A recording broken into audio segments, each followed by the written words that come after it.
एक समय की बात है। एक गांव में सफेद साड़ी वाली चुड़ैल का आतंक था। चुड़ैल रात भर गांव में घूमती और गांव का जो भी आदमी उसे दिखाई देता उसे वो घायल कर देती। अरे कोई तो बचाओ, मर गया रे। एक रात हरिया अपने खेत से अपने घर लौट रहा था कि तभी अचानक उसके सामने चुड़ैल आ जाती है। अरे बाप रे, ये चुड़ैल कहाँ से आ गई? आज तो मैं गया काम से।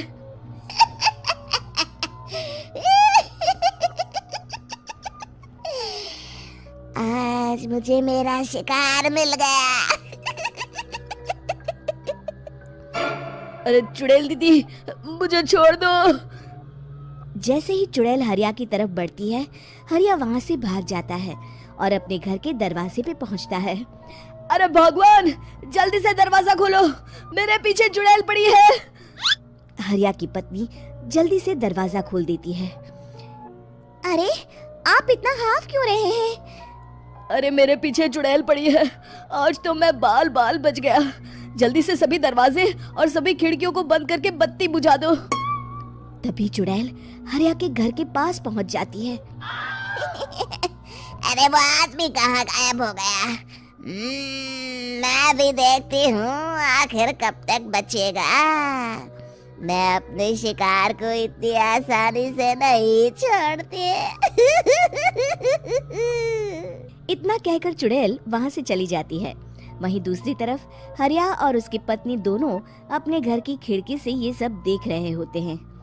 अरे बाप रे, ये तो बड़ी डरावनी चुड़ैल थी। अगले दिन ये बात आग की तरह पूरे गांव में फैल जाती है और धीरे धीरे लोग चुड़ैल के डर के मारे शाम होते ही अपने घरों से बाहर निकलना बंद कर देते हैं। कुछ दिनों के बाद भाई, मैंने तो इस चुड़ैल के डर के मारे रात को अपने खेतों को पानी देना बंद कर दिया है। कहीं मेरी फसल सूख गई तो मैं तो कहीं का नहीं रहूंगा। साहूकार का कर्जा कैसे चुकाऊंगा? अरे भाई, पूरे गांव वालों का यही हाल है। पता नहीं ये चुड़ैल हमारे गांव में कहां से आ गई। फिर एक दिन गांव के पास वाली नदी के किनारे एक बहुत बड़े तांत्रिक के आने की बात कुछ गांव वालों को पता चलती है। वो लोग जाके ये बात गांव के मुखिया को बताते हैं। मुखिया जी, नदी के किनारे एक बहुत ही पहुंचे हुए तांत्रिक बाबा आए हैं। हमें उनसे मदद मांगनी चाहिए। मैंने सुना है वो बड़े बड़े भूतों और चुड़ैलों को अपने वश में कर लेते हैं। मुखिया जी सभी गांव वालों को लेकर उस तांत्रिक के पास पहुंच जाते हैं। ओम फट स्वाहा, ओम फट स्वाहा।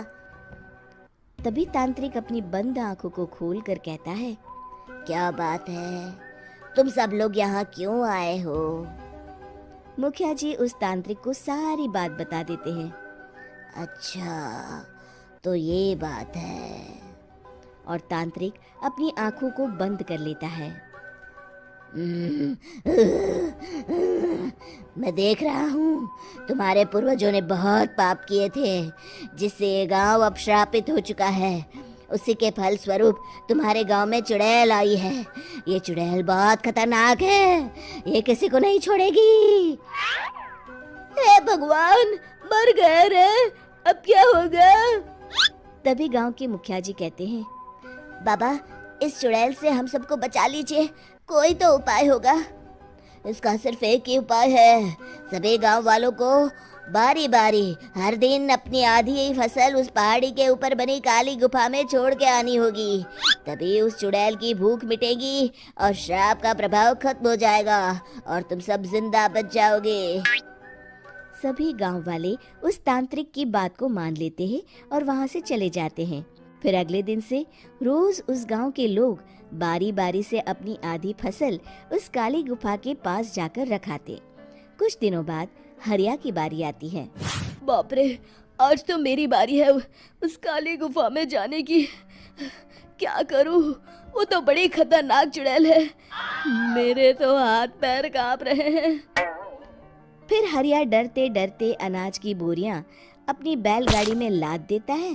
तभी हरिया की पत्नी उससे कहती है, देखो जी, संभल के जाना और किसी भी हालत में शाम होने से पहले वापस आ जाना। उस चुड़ैल का कोई भरोसा नहीं है जी। हरिया बैलगाड़ी में बैठते हुए कहता है, भगवान, मैं क्या वापस आऊंगा? लगता है अब तो मेरी खबर ही आएगी। इतना कहकर हरिया वहां से चला जाता है। रास्ते में जंगल से गुजरते हुए हरिया की बैलगाड़ी का एक चक्का बड़े गड्ढे में फंस जाता है। हे भगवान, अब ये क्या मुसीबत है? हरिया नीचे उतर के पूरी ताकत से अपनी बैलगाड़ी को गड्ढे से निकालने की कोशिश करता है। बहुत देर मेहनत करने के बाद हरिया की बैलगाड़ी उस गड्ढे से बाहर निकल जाती है। हे भगवान, अब तो शाम होने वाली है। आज तो मैं गया काम से। जैसे तैसे हरिया काली गुफा में पहुंच जाता है।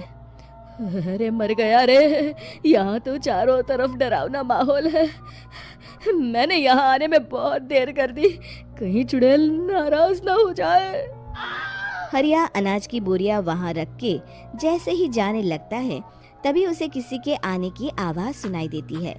हरिया एक कोने में छुपकर अंदर देखने लगता है।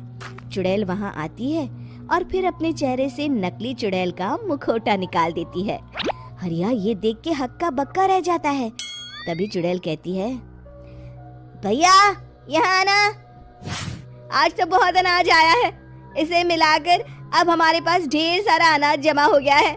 कल ही हम इसे शहर में बेच आएंगे और माला माल हो जाएंगे। तभी अंदर से नदी के किनारे वाला तांत्रिक बाहर आता है। अरे, ये तो तांत्रिक बाबा है। हाँ, अब तो हम दोनों की जिंदगी मजे में कटेगी। गांव वालों को बेवकूफ बनाना इतना भी मुश्किल नहीं था। लोग तो तुम्हें सच में असली चुड़ैल समझते हैं। हाँ, तुमने सही कहा। अब ये गांव वाले चुड़ैल के डर से जिंदगी भर इस काली गुफा में अनाज पहुंचाते रहेंगे। अच्छा, तो ये बात है। ये दोनों पूरे गांव वालों को बेवकूफ बना रहे हैं। अभी जाकर सबको बताता हूँ। हरिया उन दोनों की पूरी बातें सुन लेता है और जल्दी से वापस गांव में आता है। गांव वालों को पूरी बात बता देता है। इससे पहले वो दोनों हमारा अनाज लेकर शहर जाए, हमें उन दोनों को पकड़ना होगा। उधर दूसरी तरफ नकली तांत्रिक और नकली चुड़ैल बनी औरत एक बड़ी गाड़ी में सारा अनाज लाद के वहां से निकलने की तैयारी कर रहे होते हैं। जल्दी करो, इससे पहले हमें कोई देख ले। हमें यहाँ से निकलना होगा। और तभी वो दोनों देखते हैं कि सामने से सभी गांव वाले अपने अपने हाथों में मशाल लेके आ रहे हैं। दोनों बुरी तरह डर जाते हैं। रुक जाओ, तुम दोनों का भांडा फूट चुका है। अरे मर गए रे, ये गांव वाले कहाँ से आ गए? तुमने क्या सोचा इतनी आसानी से यहाँ से निकल जाओगे? ये अनाज हमने अपने खून पसीने से दिन रात खेतों में मेहनत करके उगाया है। दोनों मुखिया जी के पैरों में गिर जाते हैं। हमें माफ कर दीजिए, हम दोनों एक नंबर के कामचोर हैं। बिना मेहनत किए पैसे कमाना चाहते थे। हाँ, अब हम आगे से मेहनत मजदूरी करके पैसे कमाएंगे। हमें कुछ मत करना, हमें छोड़ दीजिए। इतना कह के दोनों गांव छोड़ के भाग जाते हैं और सभी गांव वाले फिर से खुशी खुशी रहने लगते हैं। शिक्षा तभी तो कहते हैं कि किसी भी समस्या का समाधान केवल सूझबूझ से ही करना चाहिए और कभी हिम्मत नहीं हारनी चाहिए। दोस्तों, हमें उम्मीद है कि आपको हमारी ये कहानी पसंद आई होगी। कृपया हमारे चैनल को सब्सक्राइब करें और सभी अपडेट्स के लिए बेल आइकन जरूर दबाएं। और हाँ, वीडियो लाइक और शेयर करना मत भूलिएगा। Bye bye.